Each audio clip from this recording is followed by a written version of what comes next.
ಇದೇನು ಅಂತ ಕೇಳಿದ್ರೆ ಇದು ಆಮ್ಲ ಜ್ಯೂಸ್.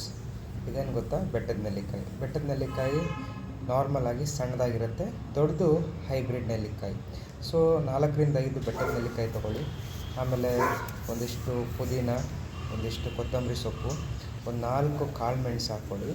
ಆಮೇಲೆ ಒಂದು ಸಣ್ಣ ಶುಂಠಿ ಪೀಸು ಮತ್ತು ಒಂದಿಷ್ಟು ಉಪ್ಪು ಹಾಕ್ಕೊಂಡು ಬೆಳಗ್ಗೆ ಅದನ್ನ ಗ್ರೈಂಡ್ ಮಾಡಿ ರಸ ಮಾಡಿಬಿಟ್ಟು ಕುಡಿಬೇಕು. ಸೊ ಇದು ತೊಗೊಳೋದ್ರಿಂದ ಅಡ್ವಾಂಟೇಜ್ ಏನು, ಈ ಗೂಸ್ಬೆರಿ ಅಥವಾ ನೆಲ್ಲಿಕಾಯಿ ಏನಿದೆ ಒಂದು ಸೂಪರ್ ಫುಡ್. ಇದರಲ್ಲಿ ಫೈಬರ್ಸ್ ಯಥೇಚ್ಛವಾಗಿದೆ. ಮತ್ತು ಈ ಫೈಬರ್ಸ್ ಏನು ಮಾಡುತ್ತೆ ಅಂತ ಹೇಳಿದ್ರೆ ನಿಮ್ಮದು ಗ್ಯಾಸ್ಟ್ರೈಟಿಸ್ ಕಡಿಮೆ ಮಾಡ್ಕೊಳ್ಳುತ್ತೆ, ನಿಮ್ಮ ಡೈಜೆಷನ್ ಇಂಪ್ರೂವ್ ಮಾಡುತ್ತೆ ಮತ್ತು ಕಾನ್ಸ್ಟಿಪೇಷನ್ನ ಕೂಡ ರಿಲೀವ್ ಮಾಡುತ್ತೆ. ಮತ್ತು ಈ ಗೂಸ್ಬೆರಿ ಏನಿದೆ very rich in anti accidents. So anti accidents ಇರೋದ್ರಿಂದ ನಮ್ಮ ಬಾಡಿಲಿ ಆಕ್ಸಿಡೇಟಿವ್ ಸ್ಟ್ರೆಸ್ ಆಗೋದಿಲ್ಲ. ಇದು ಕ್ಯಾನ್ಸರ್ ಪ್ರಿವೆಂಟ್ ಮಾಡುತ್ತೆ, ನಿಮ್ಮ ಕೂದಲಿಗೆ ಒಳ್ಳೆಯದು ಮತ್ತು ಸ್ಕಿನ್ನಿಗೆ ಕೂಡ ತೀರಾ ಒಳ್ಳೆಯದು. ಇದರಲ್ಲಿ ಫ್ಲಾವಿನಾಯ್ಡ್ಸ್ ಇರುತ್ತೆ.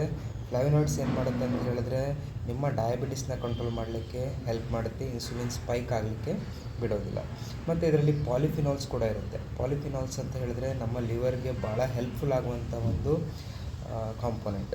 ಅದಾದಮೇಲೆ ಇದರಲ್ಲಿ ಮೆಗ್ನೀಷಿಯಮ್ ಇರುತ್ತೆ, ಪೊಟ್ಯಾಷಿಯಮ್ ಇರುತ್ತೆ, ಕ್ಯಾಲ್ಶಿಯಮ್ ಇರುತ್ತೆ ಮತ್ತು ಸೋಡಿಯಂ ಇರುತ್ತೆ. ಇವೆಲ್ಲ ನಿಮ್ಮ ಮೈಕ್ರೋನ್ಯೂಟ್ರಿಯೆಂಟ್ ರಿಕ್ವೈರ್ಮೆಂಟ್ಸ್ನ ಫುಲ್ಫಿಲ್ ಮಾಡುತ್ತೆ. ಅದರಿಂದ ನಿಮಗೆ ಮಸಲ್ ಕ್ರಾಂಪ್ಸ್ ಬರೋದು, ಸುಸ್ತಾಗೋದು ಕಡಿಮೆ.